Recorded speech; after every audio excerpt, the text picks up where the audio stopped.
விஜய் தொலைக்காட்சியில நிறைய சீரியல்கள் பரபரப்பான கதைக்களத்தோட ஒளிபரப்பாகிட்டு வருது. அப்படி அடுத்து என்ன என்ன அப்படின்னு ரசிகர்கள் எதிர்பார்க்கும் ஒரு கதைக்களமா இருக்கு பாண்டியன் ஸ்டோர்ஸ் 2.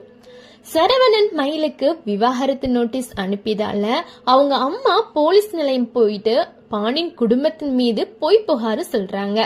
இதனால காவல்துறையினர் பாண்டியன் குடும்பத்தினர் எல்லாத்தையுமே ஜெயில் அடைக்கிறாங்க. அந்த காட்சிகள் தான் கடந்த சில நாட்களா ஒளிபரப்பாகிட்டு போயிட்டு இருக்கு. பாண்டியன் ஸ்டோர்ஸ் 2 சீரியல்ல இன்றைய எபிசோட்ல நீதிமன்றத்துல மயில் பாண்டியன் ரெண்டு தரப்பு வக்கீல்களும் அவங்க வாதங்களை வைக்கிறாங்க. முத்துவேல் சக்திவேல் இவங்க ரெண்டு பேருடைய சாட்சி ரொம்ப முக்கியமாப்பட்டதுக்கு அப்புறம் தான் பாண்டியன் குடும்பத்தினருக்கு ஜாமீனும் கிடைக்குது. மயில் தரப்பு வச்ச குற்றச்சாட்டு எல்லாமே பொய்ன்னு நிரூபிக்கிறாங்க. எபிசோட் கடைசியில தான் ஒரு பெரிய ஷாக்கு. அது என்னன்னா, மயிலோட அம்மா அவங்க போட்ட நகைகளை கேக்குறாங்க.